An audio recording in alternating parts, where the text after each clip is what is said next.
watching the clock, 10,000 hours go by. I keep putting in work, the tears are filling my eyes. I swear I've never been tested like this, but this is mine. It's not a matter of chance, just a matter of time. Never look back. If something standing in my way, I always push back. If something seemed impossible, I never took that. Nah, cause now I know better. Can't stop, won't stop, I won't quit ever. The farthest won't take me, the highest fall it won't break me. The blood and sweat is what made me. I'ma get mine, just a matter of time.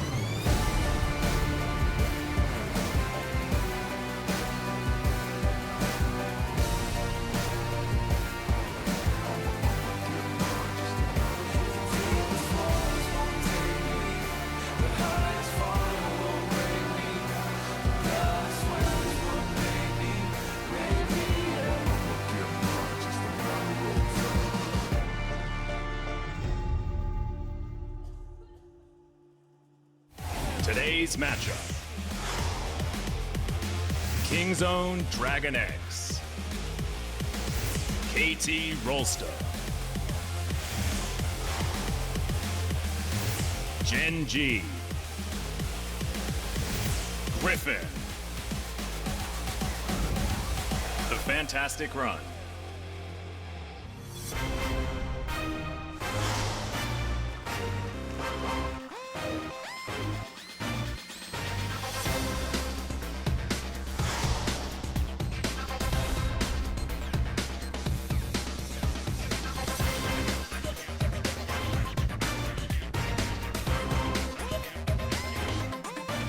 Welcome, ladies and gentlemen, to LCK Summer 2018. I'm Atlas, this is Papa Smithy, and we're back from our 9-game Monster Series yesterday for the top 4 teams in the LCK. That was our reward, and we couldn't have asked for a better one. Some people, after daylight yesterday, would call in sick. I thought about it, Atlas, then I looked at the match list, and I was like, wait, the top 4 is playing. Yeah. We've got the musical chairs going on. These guys played 2 days ago, a 2-0-2-0 day. Now we vary up the opponents. We don't have winners versus losers. In fact, both teams, it's 1 win versus 1 loser in terms of what we saw 2 days ago.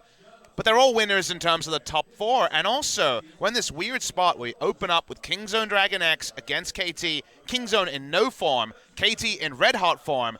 Does that matter, though? Because when Kingzone have faced KT in 2018, it's been a domination by Kingzone every time. Yeah, and also, I mean, KT did manage to overcome their woes against, formerly Samsung Galaxy, now Gen G. It was a 2-0 smashing that they demonstrated against them. Went to late game in game number 1, but game 2 was not close. Can they do it again against more rivals? That is the question. Feel like KT Rolster are on a roll, but it always feels dangerous to say it. Then we've got Griffin versus Gen G, and you can see it's 2nd versus 4th and 1st versus 3rd. Everyone extraordinarily close. Only 2 match wins separating all 4 of these teams. And there is a world where KT Rolster's number 1, where Gen G is number 1 by the end of today. Of course, Gen G able to catch up to Griffin, but it won't be the same points margin, but they will be very, very close. Griffin will be first at the end of the day, but by how much is kind of the question mark. If Griffin win and move to 11 match wins, actually, no team has ever missed playoffs. So while they won't be locked in mathematically, they will effectively be locked into playoffs as well. Doesn't feel like that's the big thing Griffin is shooting for. But our first series, Kingzone DragonX, in no sort of form at all. They have been pretty woeful ever since Rift Rivals, Atlas. Yep. They're back again. You can see from the hair color of the jungler on the left there that it will be Peanut starting. Peanut has had the measure of score in a way that no other jungler in Korea can really say they have had in any sort of consecutive fashion. However, how much of the history matters when the present is kind of on fire? Yeah, it doesn't necessarily matter who Peanut is playing for. It doesn't matter which team. He seems to be able to get the measure of score. You're exactly right. Khan also able to get to the measure of Smeb on the top side of the map. Feels like the top side crumbles for KT when facing Kingzone. But is that going to be the case today? KT coming off a pretty glorious victory, and Kingzone coming off a dubious draft phase and a difficult 0-2. End of the day, they beat MVP in the second round robin, but that was, of course, less than 24 hours after they found out about ADD's collapsed lung. Otherwise, they have lost 3 matches, so they are really struggling at the moment. Their fundamentals, some of their drafting is seen uninspired. There's always time for change, and change usually is heralded when they face KT Rolster. KT Rolster, though, their fans want to see more of the same. They have had a very difficult schedule in the second round robin. They are 4-0. They have beaten FLICKR, SKT, Griffin, and Gen G. When it comes to recognized top teams, this is actually the last of the docket for KT Rolster. Exactly. They need to get some revenge over Hanwha Life, their final team that they faced before the end of the first round robin. But otherwise, since then, it has been a pretty dominating experience and performance by KT Rolster. You can see them on your screen right now. Deft and Marta ready to go up against Prey and Gorilla, a matchup that has been throughout history extremely exciting. We'll see whether it's going to continue to be today, and we'll see exactly what's going to be played down there as well. All right, Atlas, can you point to the boring matchup? I can't. All these matchups are amazing. It's one of the best possible matchups. Kingzone versus KT in terms of player strength. What will it actually mean on the Rift? Can Kingzone find their way back in? They need this win. They need the confidence, but KT fans, they need the confidence that beating FLICKR, SKT, Griffin, Gen G, and Kingzone in a row would bring them for the second round robin. That would set them on perfect pace in the second round robin. However, KT are known to struggle against some of the bottom teams, and they'll be facing those later. Focus on today. Kingzone, as we mentioned, lost to Jinair, Gen G, Griffin. They beat MVP with an asterisk. That is their second round robin so far. And look at the KDAs. I don't think we've ever seen Kingzone DragonX from summer last year onwards in 7th place in KDA. And I've also never seen KT have better KDAs across the board and being able to actually eclipse the little nut in the middle of the red borders. KT Rolster come into this one as definite favorites, and it's always a worrying sign when they do, because this is where things tend to fall apart. The other thing as well, they're often quick series. Over the last 2 years, it has been 2-0s only as we have a look at the graph. Kingzone certainly have had their measure, and if you have a look at anything in 2018, it's been all about Kingzone, but this is where it has to turn around for KT. It all comes down to this particular matchup, and this is the revenge that they need to see if they want that top spot here in the LCK. But doesn't it feel like they should win in many different ways? And hell yeah. The should is always the word that is really counted against KT Rolster. Looking at the teams they have faced, looking over the schedules, when it comes to revenge, they've had revenge against SKT and FLICKR. They play Kingzone today, and then Hanwha Life will be later in the season. But look at the remaining teams on the right. MVP, exactly. Jinair, BBQ, the bottom three, almost 100% at the end of the season. While that has in the past been a worrying sign for KT, we're getting to the point where KT's chance of going 9-0 in a round robin are getting pretty high. Exactly. If they manage to take down Kingzone, they've only got the bottom 4 teams to go up against. Of course, Hanwha Life, not necessarily bottom 4, but you'll put them next to SKT T1 because they were able to take them down earlier on. So it does feel like it's going to be an easy run, but this is not going to be an easy match despite what these Dragon stats and Baron stats are going to tell you. Isn't it a beautiful metaphor that Kingzone DragonX are the best Dragon Slayer? Because if you look at Kingzone DragonX, there's no question on the talent on this roster. The history is rich. They are dual LCK back-to-back champions. And they just seem off the boil. They just seem like their understanding of the meta, some of their players' confidence, the communication between the 5, even their fundamental macro is not there. So, honestly, it does feel like they're in their own heads as being the best Dragon Slayer is kind of indicative of here. As a stat, it is an objective they've been able to pick up around the bot side of the map. Yeah. Hasn't been a central point. The central point essential, yeah, to KT's rise in 2018 has been the relative consistency of Deft. After a 2017, he'd prefer to forget. And also being able to hop on hypercarries. You can see Zyra and Kai'Sa here on your screen. Deft has been a choker in the past. I'm happy to go out and say it. This season, he certainly hasn't been. They've been leaning on Deft, and he's been winning the clutch teamfights with Deft of old positioning in these teamfights as well. And it was that bold draft of the Kai'Sa into double range. It was Kai'Sa and a melee support against double range. It was Kai'Sa Shen, wasn't it? Against Something Morgana ridiculous. Varus. Exactly, a very poor 2v2 lane, but they said Ambition won't come bot lane. We're not going to get slammed with a teleport AD carry, a teleport Kai'Sa in the bot lane. And they were correct. It was a very good but bold read by KT Rolster, just like their bold plays against Griffin won them teamfights that maybe wouldn't have been possible without Yukal really pushing the energy with the Realm Warp usage. So Deft has been great. Featured matchups across every single lane. Every single lane. It's all good. Just put the key matchups as 5 players versus 5 players, please, OGN. We definitely have, that's 10 of the best matchups of the LCK. We probably have 5 of them in just this series. Khan versus Smeb. Traditionally been a Khan favored pass, but the Jace has traditionally been a big pick for him. Did actually lose his first Jace game in 2018, last time out against Griffin. Smeb, he's taking the Gnar whenever it's available. He has, and he's been smashing people with it as well. Looking at the most played, of course, Khan still has the Mundo as the most played, so that Gnar going to be looming, and I have a feeling we're not going to be seeing the Doctor as much this game. Fallen away this week a little bit as well, but we're going to check out the fans, and they have thrown Kingzone well and truly in the dumpster. KT with 68% of the votes, a whole lot of them coming in here as well. So everybody else is getting on the KT hype train, and that is when you start getting worried. See whether today is going to be the day that KT can overcome Kingzone DragonX in 2018. The critics are always abound for KT Rolster, for Kingzone, recently with all the new critics after their failures internationally. One set of critics should be silenced today, and sadly, one set of critics will only get louder. Exactly. KT, you can never really count them out of disappointing you, but let's do it. Let's get into Champion Select for game number 1. Kingzone, the LCK champions versus KT, the should-be champions of the last 2 years.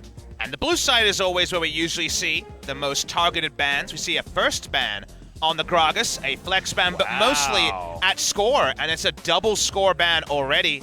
Peanut seems to be setting himself up for a good jungle matchup here. Peanut will be starting, no Cuz in game number 1. Like we did against Griffin. I think it's the right choice. Historically, Peanut has had a very good matchup against Score in the past couple of years. Was bossed around by him in 2015, but everyone else was too. 2016 as well. Zooming in on this one, though. Final ban here. So far, 2 jungle bans. And 3 jungle bans. Trundle first pick is looking extremely likely here. KT will then be able to potentially get the Nocturne Shen, but Nocturne Shen has not been that strong recently. But by KT, maybe they're one of the teams that can actually pull the trigger on it, because Trundle first pick is 100% guaranteed. Yep. You guys are joining us for the first time this week. The Nocturne priority has gone way down because teams have been losing with it pretty consistently. I think KT takes Nocturne Shen as a duo. They'll certainly pick up the Shen for Mada. I think the Shen is guaranteed, but now do they decide to go for something else? Because Swain is still available as well, and that can actually get Shen through a laning phase. Don't really care about Kingzone picking up the Swain.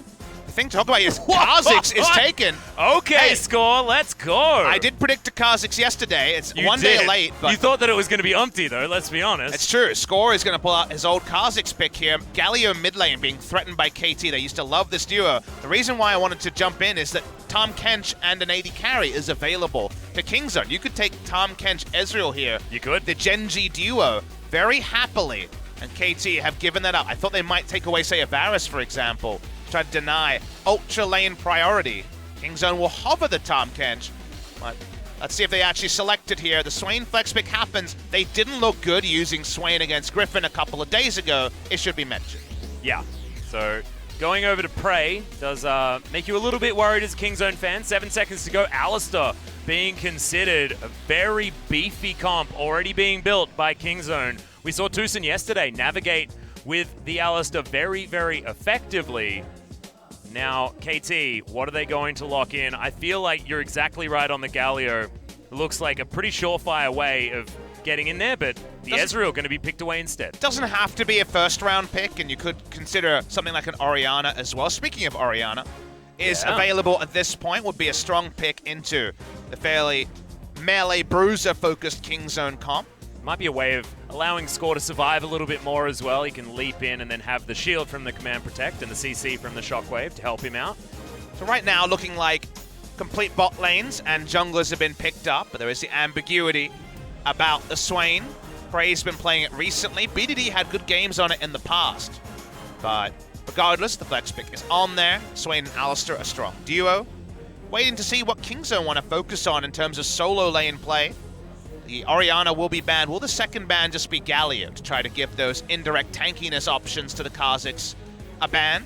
I feel like that's a good idea. Yukal, a lot of the champions that he likes to play have been picked up as the Kai'Sa going to be banned away. And you were talking to me about this earlier. You had a feeling in your bones about seeing some more Kai'Sa play here today. It's going to be on the ban list for game number 1, but it feels like that priority certainly is there in the minds of at least KT for this match. And definitely we heard interviews yesterday where they were just like, well, we saw it win, so therefore we're going to play it now, is what we were hearing yesterday.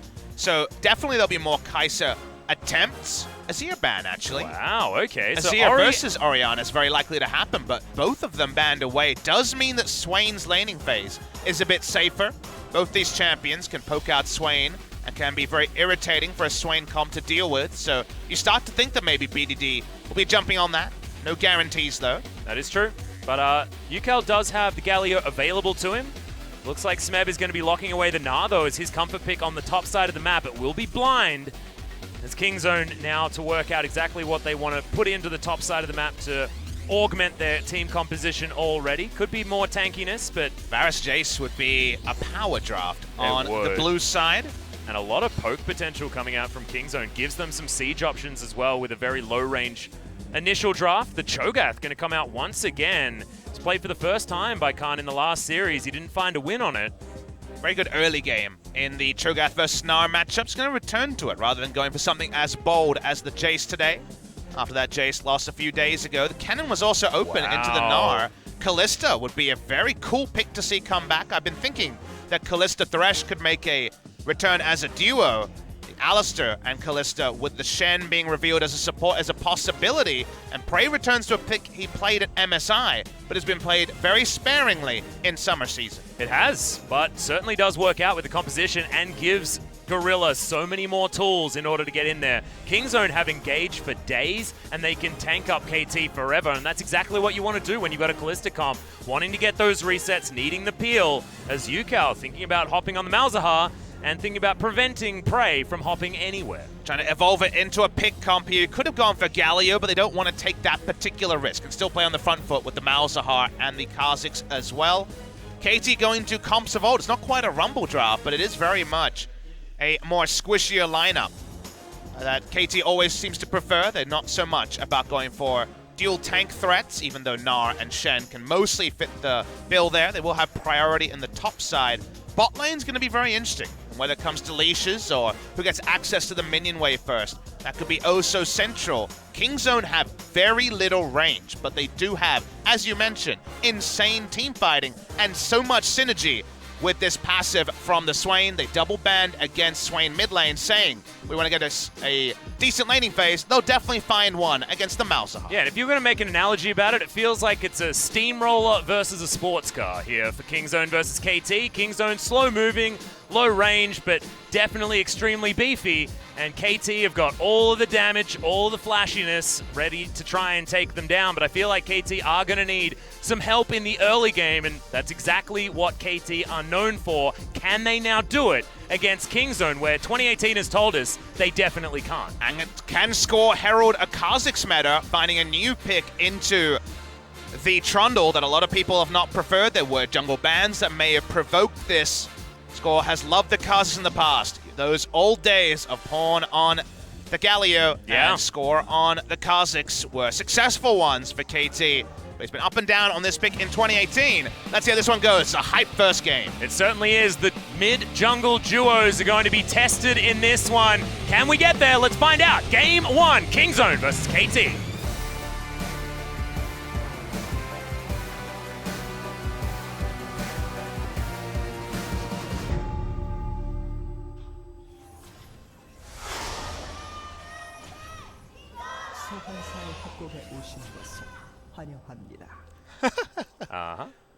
Well, no point cheering if we're going to have a pause, says the cheerleader. All right. Well, we'll hold off on that, and we'll try to get it coming back in. There's an audio. Damn right, there's an audio issue. I'm pretty ssure it was the audio issue of the cheerleader. They stopped halfway through, and they needed to pause. No. Oh God, no! The headset howling issue. I feel like this only happens. Is it only with Kingzone or only with KT? I feel like it's one of these teams that the howling issue often happens. I want to say Kingzone, but could just be focused. Oh my goodness, everyone is howling. We're on the howling abyss. We are on the howling abyss. All 10 players is what Joel said in our ear. So still the howling abyss. Yeah, it is a lot of howling going on. So audio issue. Thankfully, we're spreading it around. Hopefully that means that it's not just one person getting their head exploded. I mean, we had some audio issues in the rehearsal. Too. We had a bit of hurling. Spook them? Oh, God. Maybe the audio issue had already happened to all of the headsets, and it's infected the entire room. Uh-oh. There's some people using headsets in the crowd. Now I'm concerned for them. Exactly. We don't want them to have an audio issue. Wait, maybe they've got an audio issue right now. Maybe they could tell us. Can we put up a fan sign? If anyone's listening to the English broadcast, please put up a fan sign and If let we us know. phone a friend about this audio issue, do we make it better or worse? I'm sticking with worse. Yeah, I don't know. I haven't really visited the Want to Be a Millionaire rules recently. It's been resolved now, though. The Howling Abyss has been gotten rid of. Thankfully. Summoner's Rift. Bring it back. Yeah, we need to. I mean, it's not ARAM time. Although, imagine best of 5 series deciding match on Howling Abyss. All right, you solo cast. I'll go do something else. Hey, we used to have blind pick. Oh, dear. Well, we are back in there, and hopefully the KT cheerleader can get us a little cheer here. Double cheer. Oh, we're doing it again. Oh, they were ready. All the KT fans saved up their energy in order to give it to this last remaining chant that they had available to them. Kingzone cheating with 2. Now we are finally in. Hopefully the howling has abated. Mada walked straight in and swept out the ward that was predictably placed on the bot side here by Kingzone. So exclusive vision on the bot side scuttle, unless, of course, you leash it all the way to the bot lane. Speaking of bot lanes and leashing, see Kha'Zix top side, Trundle bot side. Does mean that KT very likely to get to lane first. Yeah, I thought that Deft looked a little bit like Smeb there, and then we did finally switch over. Deft highlighted here, and we'll see whether Prey and Gorilla's famous Alistair Kalista lane, the Kalista, man, this was certainly something that Gorilla and Prey were known for ever since Kalista has become a thing in League of Legends. No leash to come out for the Kha'Zix. Smeb just wants to get to lane and start dominating. Kalista always had permaban status in Korea for longer than other regions because of what it did for the supports. It does empower melee supports, even in metas that weren't as kind to melee supports, in order to get through lane and then just have so much more agency, because the Alistair can start with a free knock-up and then still have everything open to do extra highlight plays. Looking at the LCK totals here, with the Kalista versus Ezreal matchup over the history of LCK. It's going to be Kalista favored. Jhin has been the other historic matchup that we've seen rolled out quite a lot into the Ezreal this season. But the Kalista being brought back is another classic as well. The thing that's interesting about illustrating this matchup is the fact that Ezreal has gone through so many changes in build path, whereas Kalista has been pretty much the same first 2 items since she was released. So we'll see whether Deft is going to be able to buck this trend, whether this current Ezreal iteration, which has got a lot of flexibility now, is going to change things up. And what about where are we at in terms of Prey's itemization? Because the Rage Blade was the only notable change in the build path. It's usually abandoned until 3rd or 4th item after all the extra cost increases and things like that. Outside chance. It's going to be considered at some point. Looking at the history here as well. This is just for score. 16-5, so very good win rate on that Kha'Zix, and played a lot of it in 2017, especially when the team was known about dominating the early game. Kha'Zix definitely a champion to go there. However, since the last time we've had Kha'Zix in the LCK, it is our first ultimate change Kha'Zix, where no longer do you have that ult evolve being the same way as it was in 2017 and 2018. Awkwardly, it's kind of a LeBlanc situation where 2018 Kha'Zix goes back to having the 3 invisibilities, but no longer just patrolling through all the brush and going invisible. I think it's probably a good thing that Kha'Zix isn't permanently invisible in the enemy jungle, which was a little bit oppressive when he was the most popular jungler across all regions. Kingzone wanting to get a few levels before they can start trying to dominate this bottom side of the map. But at the moment, it is very, very even down there. You look at any Shen lane and you assume that it could get a little bit rough, as 300 health now onto UCal after a very good trade from BDD. Very comfortable lane for the Swain. The double ban does lead to a lane that is very happily to set up around. Obviously, Malzahar will have different levels of threat as we hit level 6. We're far away from level 6, and that's why the trade's going so well from BDD. He's gone phase rush this game. Hasn't gone for Resolve Tree that we've seen other people do. Yeah, also wishing that he had Ignite, as he could have almost killed UCal with another round of spells. UCal, interestingly enough, has gone for the Spellbook. So he can teleport back to this lane, but we'll see whether he's going to be changing to things like the Cleanse, because there are a lot of potential stuns to come in, although a lot of them are knock-ups as far as CC. On the side of Kingzone, it's definitely the standard pickup onto the Malzahar. The only other keystone I've actually seen considered is something like a Predator to set up for the Malzahar ult plays. You're very happy to go Spellbook. You don't need Comet. None of the other ones really fit into the Malzahar identity. No Deathfire touch anymore, so I think Unsealed Spellbook gets him just fine. Can take Ghost to patrol around as teamfights come along. He'll just do his best through the laning phase, such as Malzahar things. Jungle matchups so far have been Ships in the Night, but same amount of camps between the two. Yep, Mata is going to be able to absorb some of these auto attacks coming in from Prey, wanting to dodge out on as many of these Ren stacks as he possibly can. Peanut now looking at grabbing his second Rift Scuttle in a row, as the Trundle has a lot of priority right now. Level is even into score, and the item advantage is there with the Kha'Zix, but decides that he doesn't want to actually go for anything. You can see a lot of wards actually around this mid lane for Kingzone. It wasn't for him. That's the problem, is that Score had to deal with Swain pushing in and rotating over. The Alistar also had priority at the time, so there's no way to yield his item lead into a 1v1. He's getting outnumbered, and Kingzone have been very good about backing up Peanut to actually get and hit the Rift early. He was on the Nocturne when we saw him last a couple of days ago against Griffin, and really never got into the game when it came to actually making any big proactive plays on the Trundle, who is really about empowering his laners. Laners get first push, they push up, and that means the Trundle gets on the ball. Yeah, and also I want to talk, Papa, about how this KT composition works, because we talked about them getting ahead in the early game. At the moment, things are going absolutely great for Kingzone almost everywhere. However, I want to look at the mid lane and talk about how Malzahar actually dominates a lane, because it's not generally before level 6, and honestly not before level 9 when he can really insta-clear waves. It's honestly about empowering Score to play aggressively, to actually make decisive picks around the mid lane, because Malzahar is the ultra pick champion. He's got a range suppression, so that lets you know the pick is what he's all about. At the moment, it is Ignite for even more kill pressure onto the Swain. If the card does show up as bot lane. Headbutt back onto Mata, who does use the flash, uses the taunt, but the flash comes in. First blood very easily, going over to Gorilla to pick up his opposite number in Mata.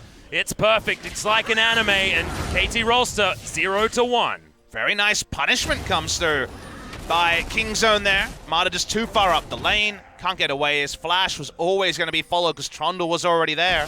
KT's supposed to try to answer this with a topside play, but it might have been spotted out by the control ward that was placed earlier. Still, a blue buff steal is not going to be a massive thing. The Gnar matchup gets better against the Cho'Gath. The Malzahar means that KT really want to play topside. Rift Herald post 10 minutes. That's going to be a big objective for KT. But they're hoping they can set the tempo once these ultimates are up, specifically on the Malzahar. But we'll have to wait and judge the execution to see if they can make that happen, because bot side, that seems like a jungler's paradise for Peanut. Yeah, and you can see Unsealed Spellbook has been activated here from UCal as well. He's got the Ignite, so they want to be trying to go for one of these kills, as Mata going to be able to get a control ward down, instantly cleared by Peanut, who's just patrolling the bottom side. Looks so much more comfortable when he knows that he has a skirmishing advantage over enemy junglers. Trundle does that as early as level 2 or 3 because of press the attack and his auto attack reset. Can get very nice trades. Skirmisher Saber, of course, complete as well.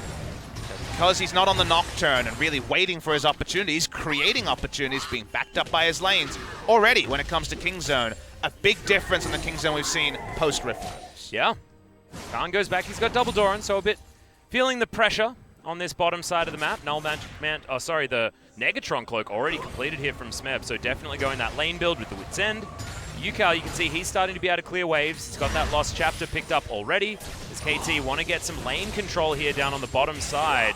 Now that Deft has the Sheen, it is much more easy to do. We saw Keen punished for the Wit's End rush yesterday for the FLICKR Freaks when, of course, that was a crazy triple smite game, but basically he never got to lane against an AP threat and got lane swapped on. Because it's not Kalista Thresh, who are kind of the ultimate lane to unleash on the map. Thresh roams through, the Kalista takes first turret, and good things happen. Kalista Alistar is more likely to have an extended laning phase against Ezreal and Shen. He knows he's very likely to get a lot of value in the side lane as a teleport user against teleport Cho'Gath and teleport Swain. So he's already got the Wit's End, no turrets have gone down, and that means that Smeb and UCal should now have quite a lot of pressure mid and top side. Can they actually get anything out of it is the question. Wit's End completed now for Smeb. Now this is going to be against the flow as UCal, he was the one that picked up the Ignite, but now it is going to be Peanut looking for a gank here in the mid lane. Remember, UCal does have that shield available from the passive. Gorilla's going to turn up on top of a ward, going for this potential 3-man gank.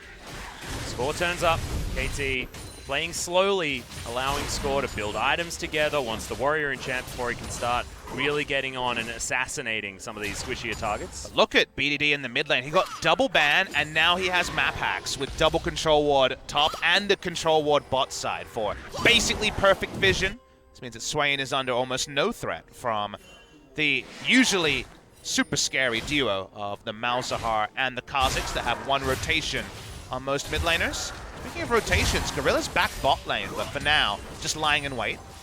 Yeah, looking for the 1 versus 2, then the second player for the team without as many players turns up for the gank. It's not necessarily going to work out. This is a pretty predictable play. We already talked about the top side Rift Herald, and that's why we see UCAL tending towards the top side, but Kingzone are bringing friends, and they don't seem to want to give up a free Rift Herald. They seem to know they're diagnosing it. At this point, they're walking up for it. They expect it to be started. Well, they really want to take this one down. The eye is there, so they should be able to actually burst this one as Shelly does a lot of damage. Stand United comes in. Will the smite actually be there as Peanut? Oh, he doesn't smite it, but eventually picks it up. As now Smet wants Meganar, but he doesn't get it. It's 2 free kills for Kingzone as everyone's just too squishy on the side of KT. Khan now just tanking forward, and the Malzahar just can't do anything. Headbutt Pove, back off cooldown, and Peanut gets another one. It's 4-0. It feels like Kingzone can do this to KT any day of the week. It's a 4-0 in a 4v5. It's the dream for Kingzone DragonX. It's like the history never happened, and it was actually just another game of Kingzone versus KT, 6-0 on the year. Gorilla gets into the backline. Peanut picks up the Rift Herald. Smeb never even actually gets any value out of his ult. UCAL doesn't ult either. KT are just surprised that Kingzone have fully committed and engaged so cleanly, and that just means everyone goes down. And Score just stood there trying to get the smite off on the Rift Herald. Wasn't actually in range for it, had his flash up and just did nothing and died. Unfortunate teamfight there for KT, but it was well collapsed on by Kingzone to understand that they had the damage, had the tankiness, and they could take down this KT roster pretty easily. Demonstrated that they certainly can. The game's certainly not over at this point, but 2,000 gold at 12 minutes. It's feeling like it's getting there. It's feeling certainly like a Kingzone versus KT game in 2018. The only reminiscent game like this for Kingzone in the recent memory was their Kindred game, where they had 3 outer turrets down at 15 minutes, a big lead, but weren't able to close the game till about 35, 40 minutes in. Then they got turned on and they ended up losing that one. In this particular game, it's a very different composition. It's a tank jungler who can leash the Baron himself. They have very good Baron turn, very good engage if the Alistar is able to get access to the backline, and Gorilla seems like he's on form today to be able to pull that off. They have very good Baron secure and threat with Rend and Smite and the Beast also. So Kingzone have tools to answer some of their recent poor play around the Baron, and they have an early gold lead, so you're right, it is feeling eerily like a classic Kingzone versus KT game, rather than an extension of Kingzone's recent struggles and KT's recent supremacy. Now Kingzone are going to be able to continue it.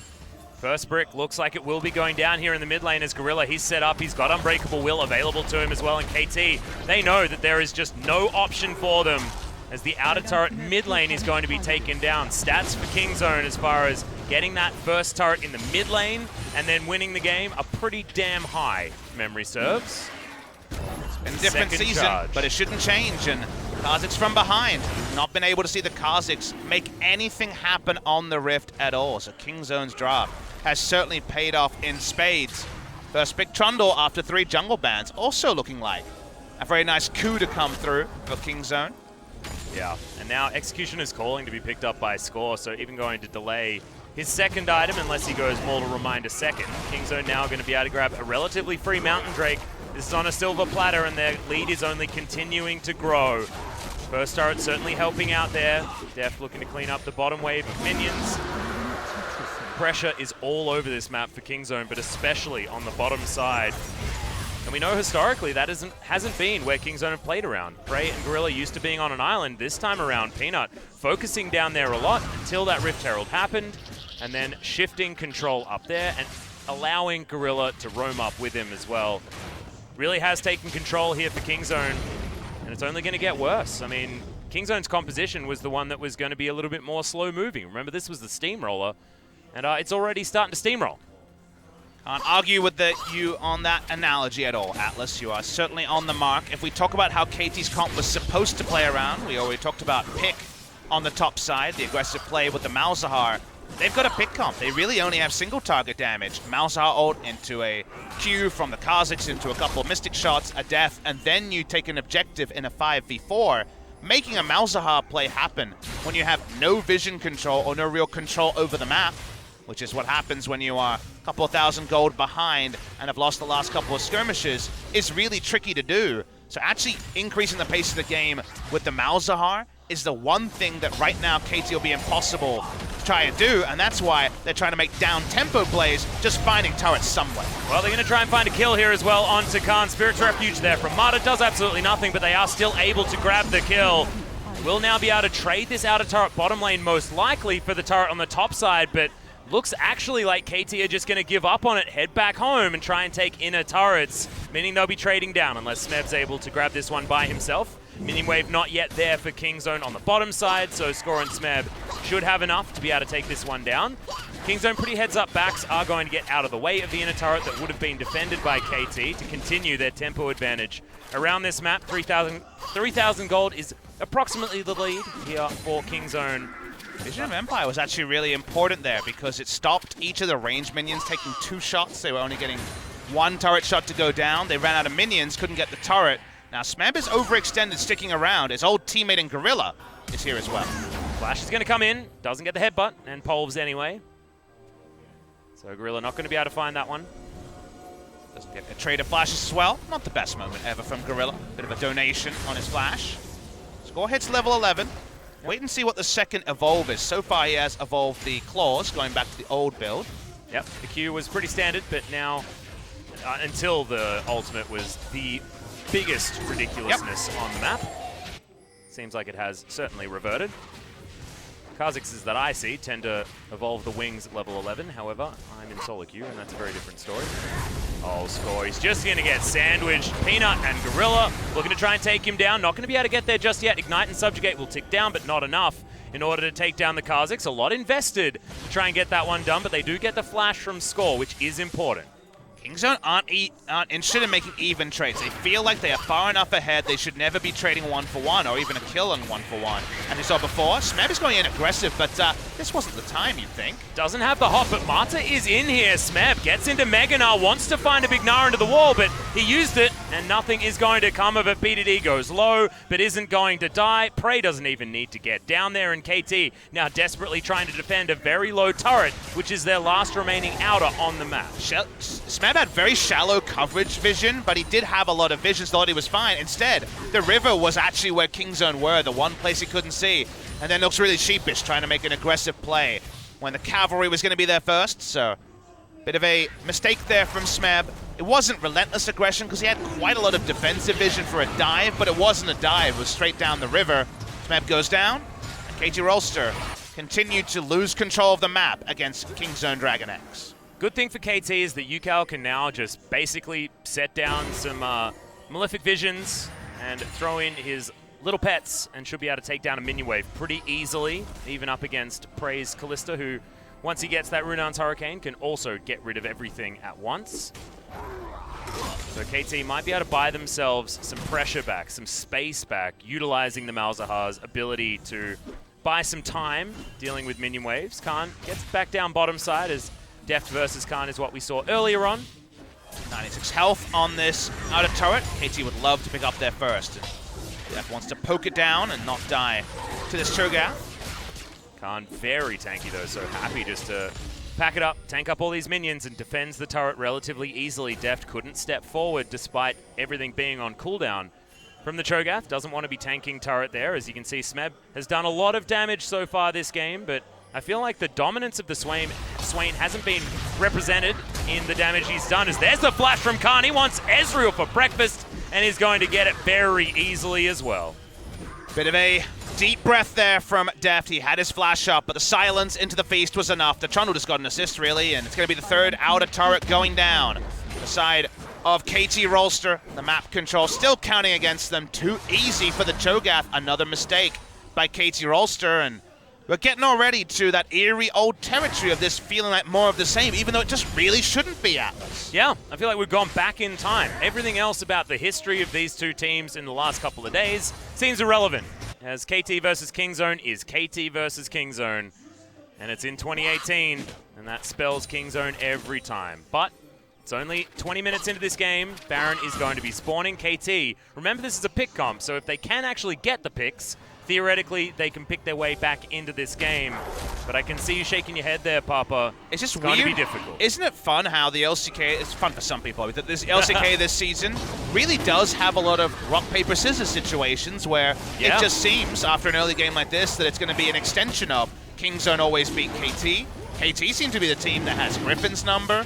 In knockout matches, Gen G often beat KT. There's so many interesting historic points that are sticking around, that are persisting, even though conventional logic and even recent logic would suggest that things have changed. An early game like this seems to suggest that not much has changed about Kingzone versus KT, and to me the polarizing difference is Peanut's impact on the game. Both Kingzone's junglers have been pretty anonymous post-Rift Rivals. This is the Peanut of old, and this Peanut has really put KT into the ground. He has, and Score hasn't done anything at all apart from leashing the Rift Herald for Kingzone and then dying. That has been basically what he's done. Of course, doesn't have a lot of options once the early game goes as incredibly awry as it did. Kha'Zix does need to find positional advantage. They want to get man advantage as well. Find some outweighing scenarios on the map somewhere, but at the moment, with Kingzone's map control that they have, vision control everywhere as well. I mean, look at this. The river on the top side of the map is littered with wards. The whole thing is just glowing. Reason for that, not just, of course, Baron supremacy, but because KT can kind of cheat with a comp like this. If they put down 3 control wards and Malzahar ults someone, then you can actually just get a 5v4, take a Baron, and win the game. So you do have the ability with a Malzahar comp to just move a triangle of vision as aggressively as you can get away with. In a game where you're winning, obviously, it's on the enemy objectives. In this sort of a game, it has to be on your own objectives. And then you have a burst build. It was Trinity Force first, it's a Malzahar, it's a Kha'Zix. It's very much about bursting one person. But if they never have the ability to set up that vision, if you have to come to Kingzone, if they force everything on their terms, never will we see the Malzahar ult into Kha'Zix burst actually be relevant. So Kingzone can't afford to scrimp and save on control wards in a game like this, even when they're winning. Yep, and KT also not quite hitting their item timings in the same way that Kingzone are. You've got the Runan's Hurricane coming in alongside the Blade of the Ruin King, something that we talk about on Kalista every single time, no matter which meta we're in, as well as the Zhonya's and the Rod of Ages fully stacked up, and just a casual Oblivion Orb coming in for BDD. This Swain going to be doing relevant damage. 2 items on everyone else. Gargoyle's Stoneplate is massive for the Trundle. Merc Scimitar, a very obvious 3rd item here for the Kalista, who goes double lifesteal, Bloodthirster, and a Blade of the Ruin King, or just the aforementioned Merc Scimitar. So yes, very natural itemization. Deft as hit, his very standard power spike, a little bit late, but still mostly on point now. But how much does it matter, Atlas? It doesn't feel like KT are going to get a pick unless Kingzone makes a pretty significant mistake. I believe it was 9 stats on the Cho'Gath. 9 stacks, I should say, as he's been able to have a very varied palette, eating Drakes and enemy champions, oh my. Yeah, he's just monstrous. Score did go for the W Evolve second. True-Shot Barrage does get a lot of value. Prey down to half health from Deft, who's playing very aggressively. Does understand that he's very strong at this particular moment. Softens up the Kingzone roster and does buy KT space in their own jungle that was being owned by Kingzone. They do back away. So let's think about Kingzone. What do they have? They have very, very strong Baron secure. They have a fast Baron as well as Kalista. Pretty reliable on that. Their Baron turn is decent. It's not fantastic unless Gorilla can actually get access to the backline, and being able to pull that off is very difficult because by the time you start actually DPSing the Baron, all your wards get cleared and people will check brush. But Kingzone, we mentioned, have a much stronger Baron draft than the last time they got a big lead. That wasn't a Kindred draft like we said earlier this game. So how can they actually find a way, Kingzone, to make this game around the Baron that they are, on paper, set up to take quickly and safely? Yeah, they've got Feast and Rend at the same time, plus a Smite. So you're exactly right, Pop. It feels like an MVP game where they got about 3 Smites. Just got them in champion form instead. Smeb, with his 2 items that he's picked up, is able to stay ahead in farm, but doesn't seem to really matter as Steph just arcane shifts over the Pillar of Filth.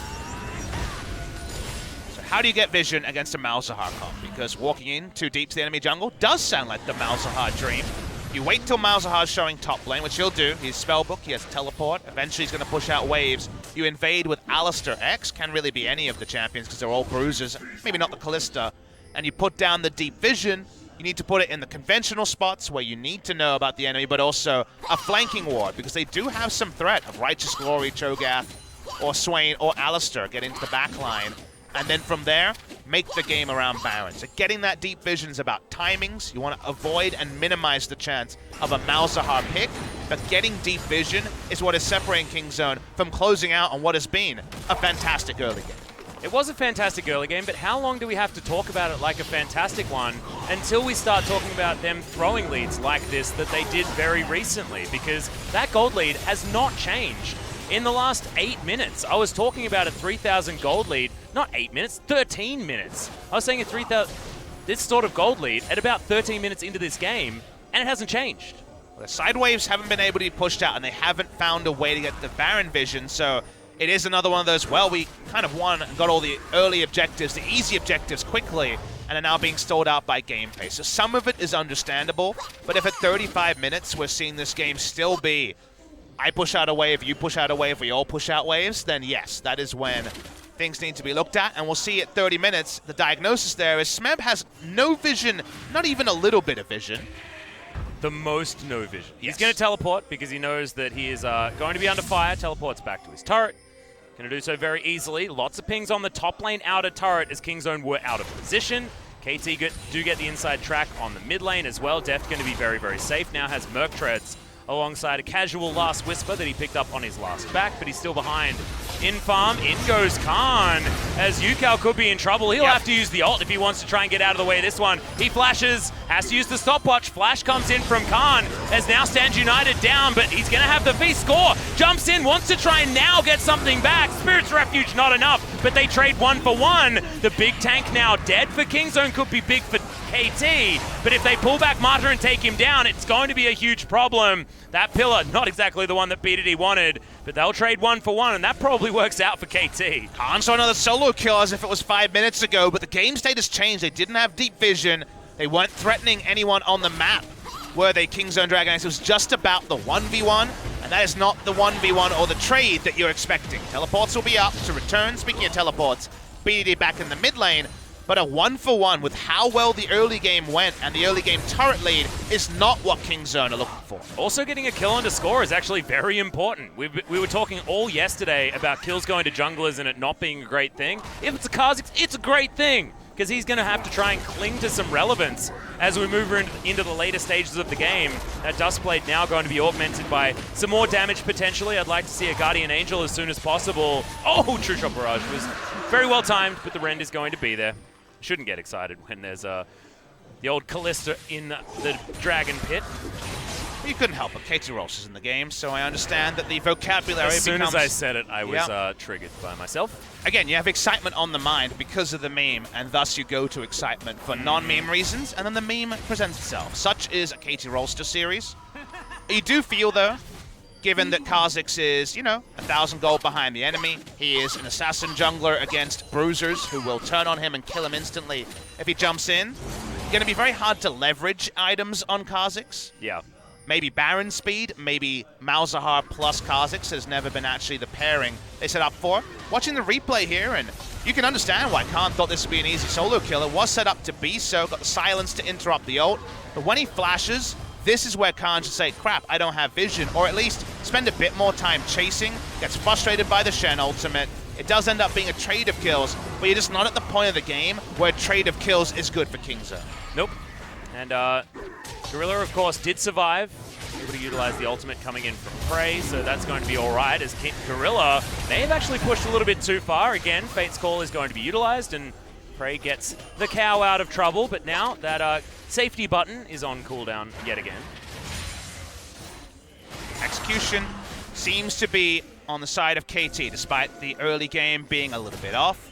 The King Zone's comp is very easy to execute. Make it about the Baron, King Zone should win.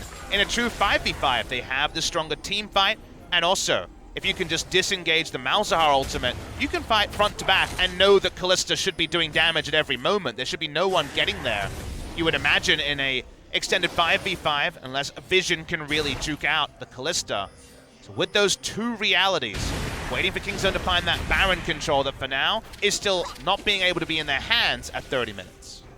Smeb as well, able to duel out two people near the top side of the map to try and grab that vision control over the Tri-Brush.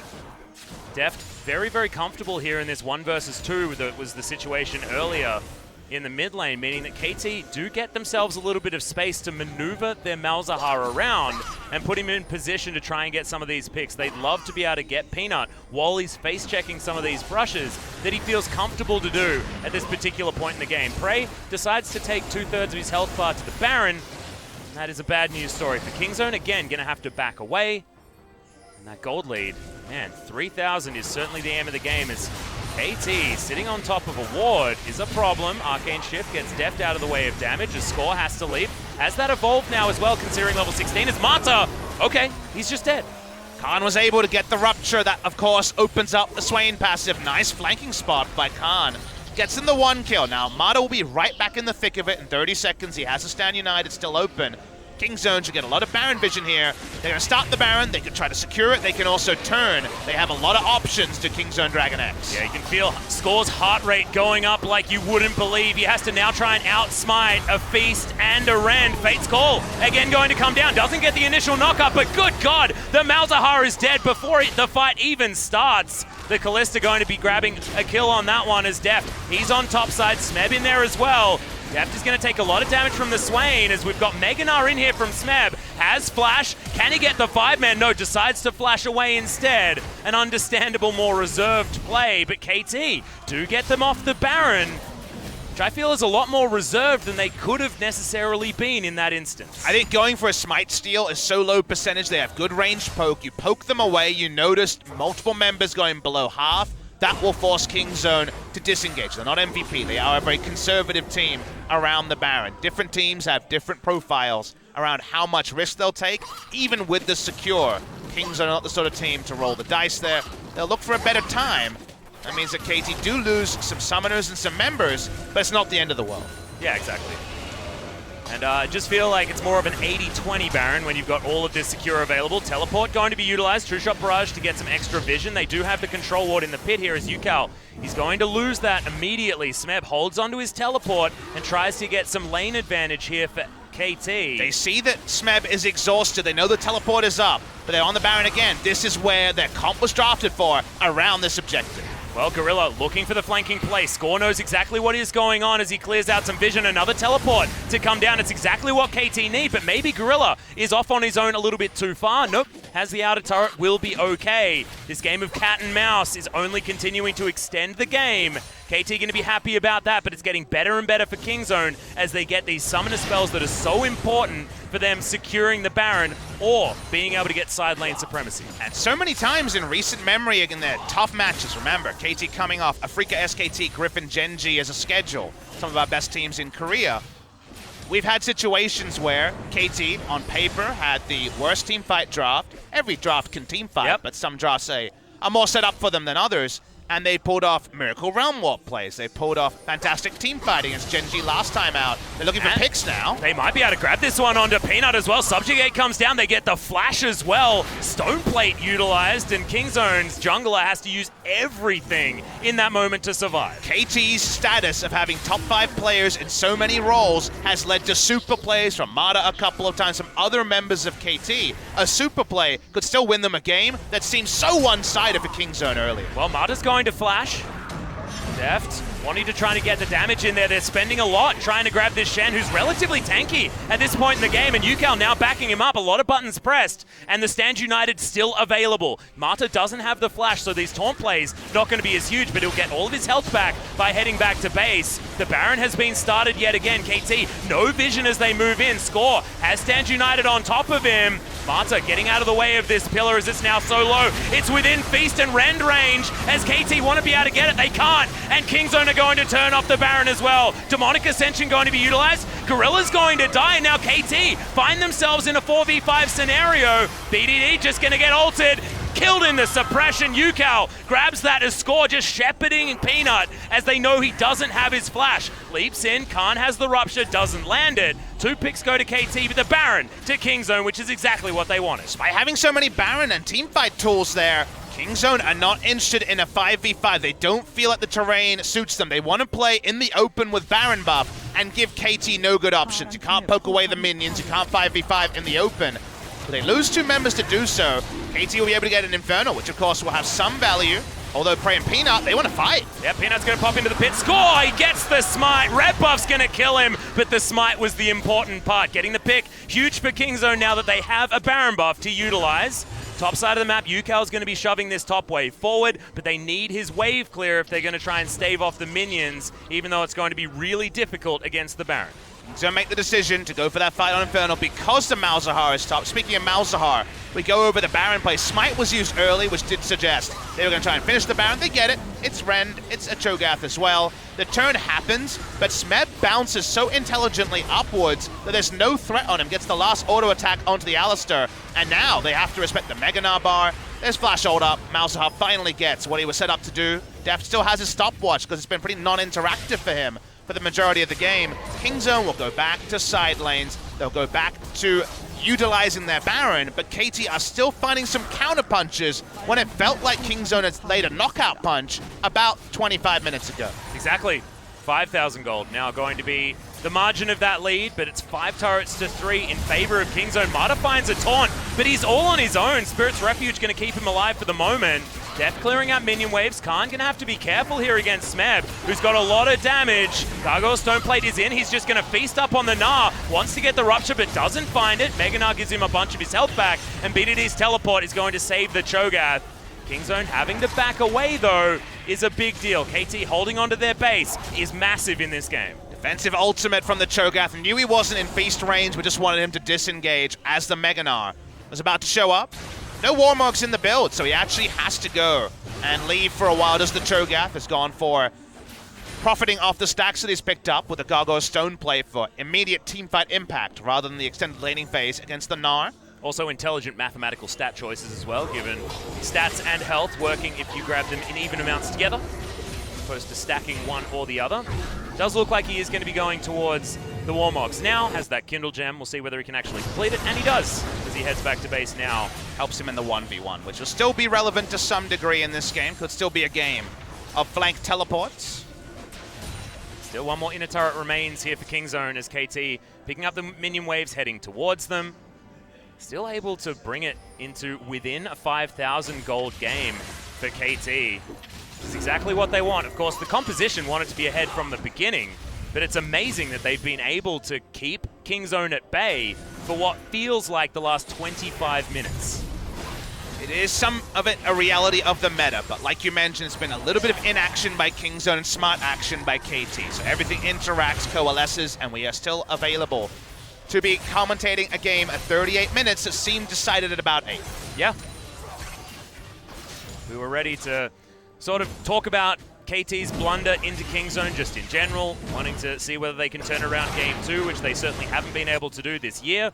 But here we still are, KT still in it, feeling like they have a fighting chance as they pick up minion waves, flying towards them over and over again. The items start coming in. You've got a Rage Blade now on Smeb. Khan, he will not be out of lane against this Gnar. It's definitely one of those if we had a Baron moments for KT, because if they have a Baron, Cho'Gath can't wave clear. And like you say, the hyper procs on every second auto when you build up the Ginsu's Rage passive, and that is something that Cho'Gath cannot deal with. 100 gold power play. It's been very well repelled by the side of KT Rolster, getting those instant kills to mean there was only 3 buffs on the side of Kingzone, and they haven't lost an inhibitor turret in the first Baron.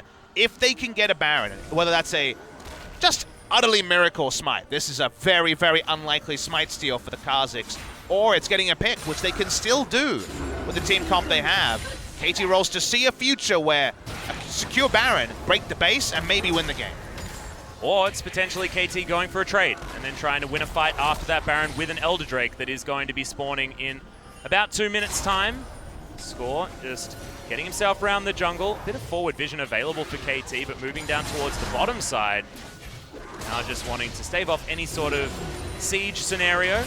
Kalista, not a champion that's very good at sieging, which is why we talk about the Baron this entire time. Kingzone will need it if they want to try and break open the base.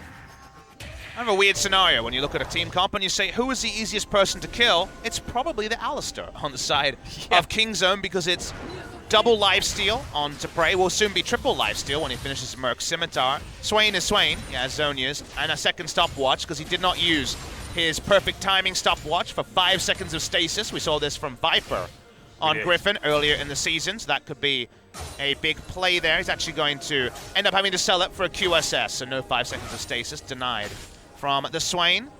There's a lot going on here in terms of tankiness. Only the Alistar is someone who can be taken down, and that's already pretty comically difficult. Kingzone are very, very tanky, and KT have realized this. All their builds are about getting one kill. The moment you see only a single Dirk item onto a Kha'Zix, it lets you know that he realizes it needs to be Wombo down the Cho'Gath, Wombo down the Trundle, maybe even the Alistar. Those are the real options, and then in a 5v4, find a way to maneuver a win. I'm just looking at UCal though. He's got that Morellonomicon available to him. If he ults anyone, given the fact that he's got his Sweet Hat, Ludens, and Void Star for the ultra damage build path, it will be very difficult for anyone to survive, honestly, given the fact that he does do a lot of damage at this game and stop at this stage of the game, and will be augmented by the rest of his team layering it on top. But that's a really good rupture to come down, and in goes Smarter. He does have the stopwatch to keep him alive, but this is more a disengage play. The bouncy castle's in there. Armada not going to survive this time, but Gorilla, the follow-up damage is there, and now Score looking for the flank. Doesn't get it, loses majority of his health bar as Deft is arcane shifting forward. They hold on to the Nethergrass from UCal. He does still want to find it onto someone, but Kingzone now with the pick again against the Shen. See whether they can make anything of it. Really good call on the play-by-play there, Atlas. It was a disengage from Shen. That sounds weird to say, but Shen knows that if he goes in with a taunt, KT can't follow up like that. That's not how the comps are built. You press Ravenous Flock, you can't actually get into melee range of Cho'Gath Swain, so everyone else backs away. No one actually goes in with the Shen. Shen is only dead for another 10 seconds and can instantly rejoin with Stand United, but they don't have the map control, and you talked about trades. It seems KT is going to have to take one. Yep, they're going to go for it here, understanding 4v5. It is going to be the Baron taken down. Of course, the single target damage available from KT, given this Elder Drake's health bar at the moment, is certainly going to be very high, so it will be Elder for Baron buff, and now KT are tasked with holding on to these minion waves. Good God, that Pierce did about 1 billion damage to all of those minions. That was beautiful to watch. I want the slow-mo replay on that one, but I don't know whether OGN's going to give it to us. UCal also able to clear out minion waves very easily, but top wave very far away from KT's turrets. Mid wave in the middle of the lane, but a large stack moving towards Kingzone and Deft with some space. Does mean that KT will be able to buy at least the duration of the Elder Drake, as far as Kingzone not being able to siege against this comp.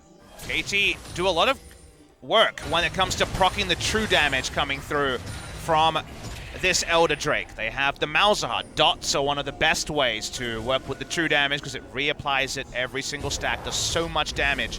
Does the Malzahar in a scenario like this? Ezreal has poke, the Gnar has poke, even the Jungle Assassin in the Kha'Zix has poke as well. So actually grouping as 4 or 5, which is what Kingzone's comp does much better than splitting, is a risk that you'll be poked out if you're not a Warmox user like Cho'Gath and Trundle. Yeah. Khan now going to start on the split push. Of course, not going to be able to necessarily go 1 versus 1 against Smeb, but he's very, very tanky. It's going to take him a long time to die, and is going to be very safe down here. Has teleport available if he needs to collapse for a team fight with the rest of his team. KT are grouping around this area because it's the only place that Kingzone do have pressure, and intelligently, KT playing around vision and understanding and allow Smeb to move all the way up this lane. This is once again going to be a very low impact Baron, unless Kingzone can turn it around with the minute of Baron that they have over the Elder Drake that KT picked up. And we go all the way back. We rewind back 50 minutes or so to picks and bans. we knew what KT were trying to do. Accelerate the game, get the picks, win the game early, right? This is a 25-minute victory comp from KT. Yeah. However, now at 44 minutes, they've been able to extend a game where they fell behind, and turret diving against this comp is super hard. Malzahar, for once, won't be in the middle of threats. He can actually use his ultimate, and with the true damage burn, you can get kills. So they're repelling the pushes quite well ultra late, and ultra late, barring some big engage, Kingzone are going to be frustrated. Maybe in 5 seconds when they have a minute's worth of Baron after KT's Elder runs out, they could try something. But you get the execution wrong, you could just straight up lose. Yeah, 6-item Malzahar as well. I mean, it looks like these Baron buff minions don't actually have a Baron buff. Minute now on the clock though, and this is exactly when Kingzone want to try and start getting aggressive under these turrets. They do so. True Shot Barrage, decent damage, but that is going to spell the mid lane inhibitor turret's death. Inhibitor should fall afterwards, but KT, like you say, difficult to dive, difficult to move forward on, as Teleport now is going to get a very healthy Kingzone towards the inhib, and KT slowly losing out to the pressure. 30 seconds left on the Baron as, oh god, that is not the Smev that you want, not the one that's going to die on his own. Meganar in perfect timing there as the pillar is down, a great position. The Gnar to get back, but Prey's just going to get that one cheeky auto that locks him down. Peanut also very, very low as Deft safe on the backline, but that's 2 inhibitors down, and KT on the ropes next to their Nexus turrets. 1 minute power play when they had Baron, there was no Elder. Well executed by Kingzone. Difficult to win in this moment unless they find something big. Yep, Vision of Empire, pretty good, and that's going to get rid of the shield on Yukal. Nexus turret is going to go down now as well as Deft pulled forward, but Arcane shifts out. He's very safe in this backline, but now in goes Gorilla, doesn't get it. The Pulverize isn't good enough, as the Nether Grasp is going to be enough to take down the support, but now Yukal in a poor position, and BDD flashing forward. Demon Flare is going to do it. Kingzone looking for redemption against KT. They get it like they always do in 2018, and the Nexus falls. Prey even cleans up his old adversary onto that fountain, and Kingzone DragonX, a great early game. It was a lot slower to close, but by the end, they waited for their moment. They were not taking risks against KT today. They wanted to get the win when the Elder run off, and in 1.5 minutes, they finally did what 30 minutes didn't bring them.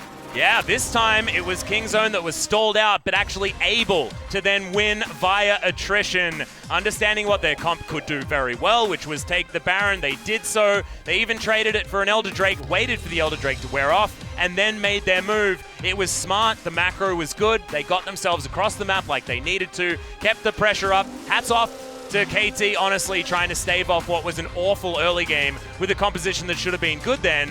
But still, Kingzone did exactly what they wanted to do with their comp, succeeded.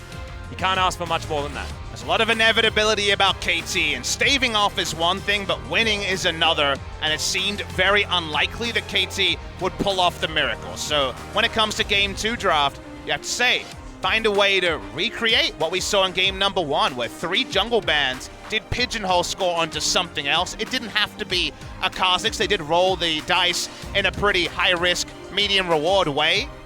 But you can also do that to Peanut, who's had his own struggles. The first pick Trundle, 3 jungle bans, was a win for the side of Kingzone. It was, but now that we move over to different sides of the Rift, it could now be a different story between KT and Kingzone, because when we get back from our short break, it will be KT on the blue side with all the flexibility in the ban phase. Checking out the damage numbers, good God.